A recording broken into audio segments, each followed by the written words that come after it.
Hello out there, to all you crazy horror heads. It's Dad, and I'm back with another Dad Reads Horror Movie Reviews. This is Volume 5. Besides watching horror movies and posting them on my YouTube channel so you can watch them with me, I also like to write horror movie reviews. I use Letterboxd to do this. There's an application for Letterboxd. You can also go to letterboxd.com to create your own profile for reviewing any movie you would like. This is my profile, Moketown. As you've seen in the past volumes, I went over my profile. We don't need to do that this time. So, let's read the next 5 horror movie reviews that I have written.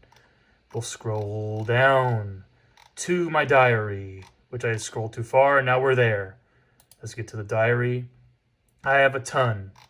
So we'll start where we left off. The last 5 reviews we did for Volume 4 ended with Saw 3D. Now we're going chronologically, I guess you can say chronologically backwards from the past to the present. So now, for this volume, I will read my reviews for Bad Taste, Cujo, Death Spa, Below, and Alien Covenant. Let's get this thing started, shall we?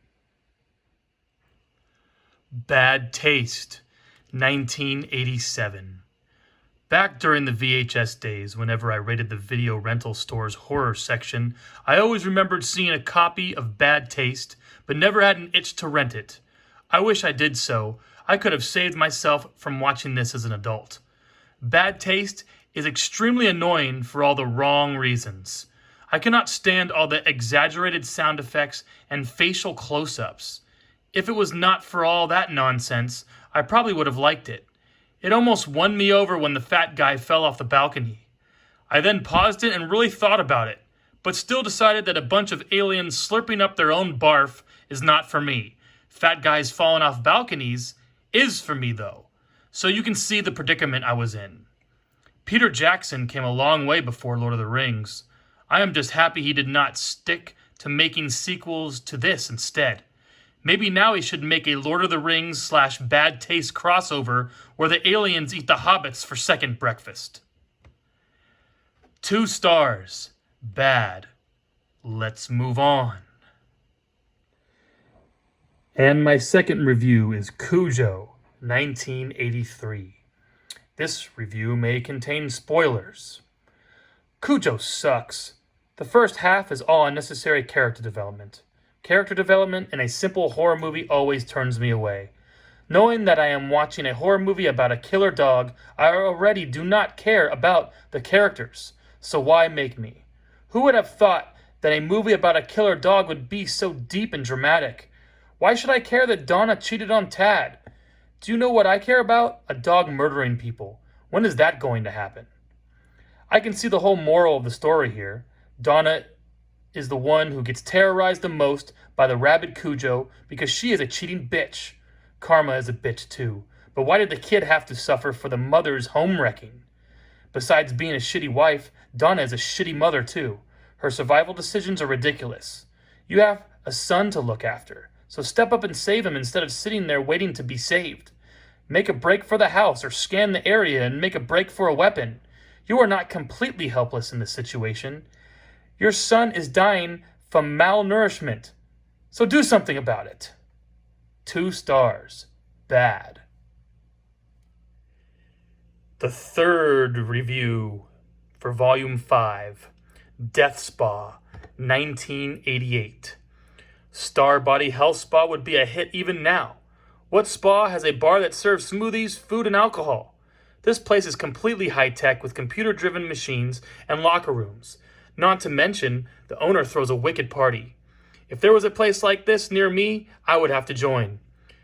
I was surprised with the plot. I would have gone with a different angle. Rather than a supernatural force taking over the spa and killing its members, I think a psycho killer sabotaging the spa and terrorizing its members could have been more entertaining. Either way, people getting murdered at a spa is a new take on horror that no one has ever done or even tried to follow. so Death Spa has that subgenre on lock. I love how after all these weird murders, people keep coming back to Star Body Health Spa, like everything is all good. Now that is some notoriety. People getting murdered at Star Body, but no worries, you will still have a great time. 3 stars, average rating. My 4th review, Below 2002. Below starts off well and shows that it means well with a few familiar acting faces. The intentions here are good. However, it is more of a supernatural war drama than a supernatural horror story.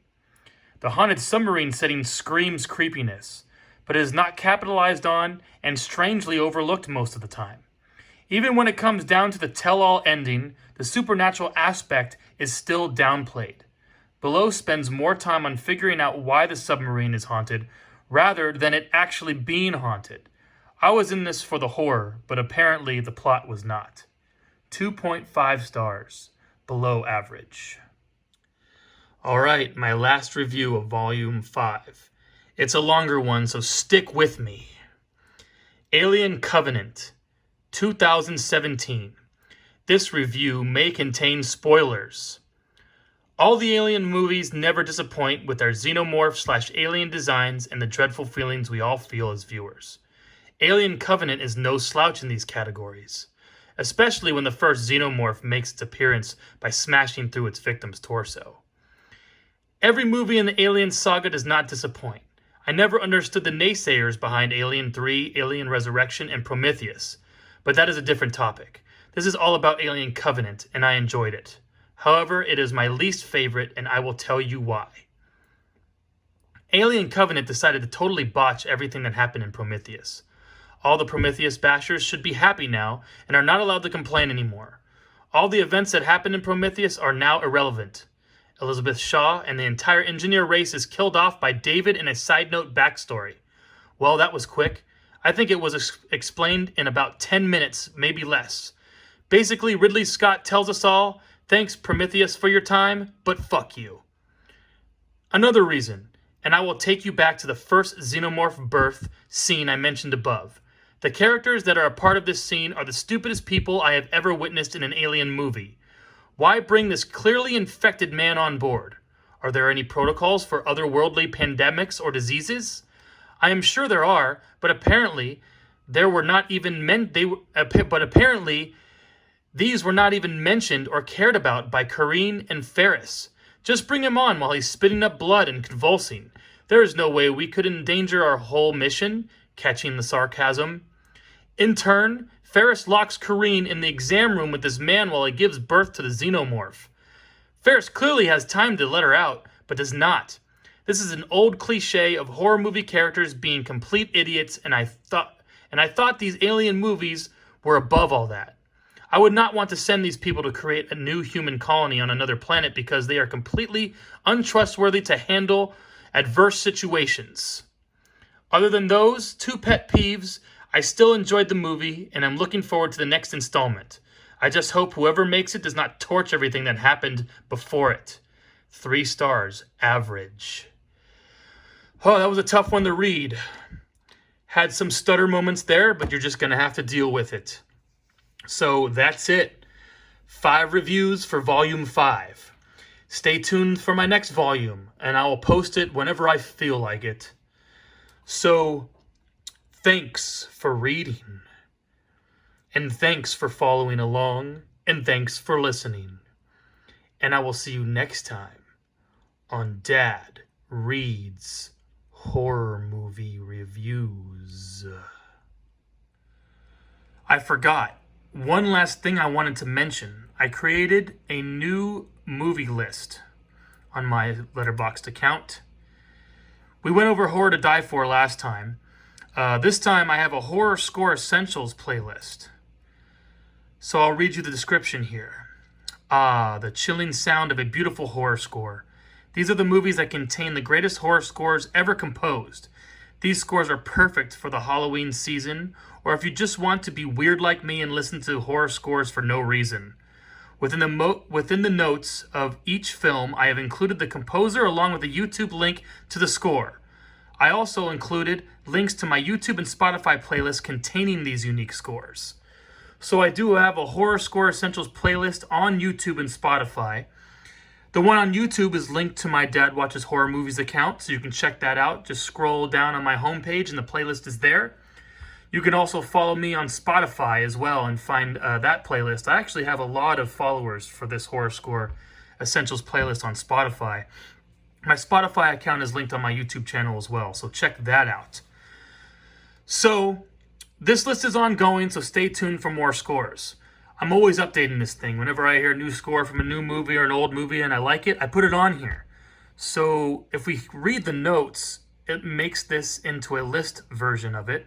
And you can see I listed the composer and the title of each score that I liked, and then linked them to a YouTube video that plays the score. So if you haven't heard a score before, or you want to hear one of these scores, you want to go down memory lane, hit the read notes button and just scroll down. I have a ton here, so I can be going forever here. I'm gonna go back to making it just a list like this, and I'll just scroll down slowly so you can see everything I have going on here. I think I got 3 pages of this, but every single one of these movies has a link to a YouTube video that plays the actual score. So yep, 3 pages.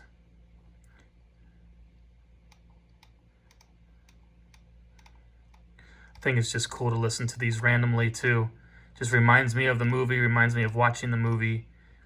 It's fun. I love to play this during Halloween too. Just have it as like background music, or when kids come and ring the doorbell, you know, play it out the window and stuff. It's fun. So, what you can see here. Yeah, I recently just added these last ones. I put the Terminators in there just because it's a cool score, and Terminators can be creepy movies, I guess. But here, we'll read the notes, and I'll just click on a random one so you can see kind of how it works. I'll click on Psycho 3. Boom. See? It just jumps right into it. Pretty cool. Anyway, that's it for Volume 5 of Dad Reads Horror Movie Reviews. Please stay tuned for my next video. Subscribe. On the bottom corner there, you see my face. It's kind of faded with a little orange behind it. Click that. Subscribe if you haven't. I would much appreciate it. Thank you for all your support. Thanks for watching, and keep on watching. And I will see you next time. Goodbye.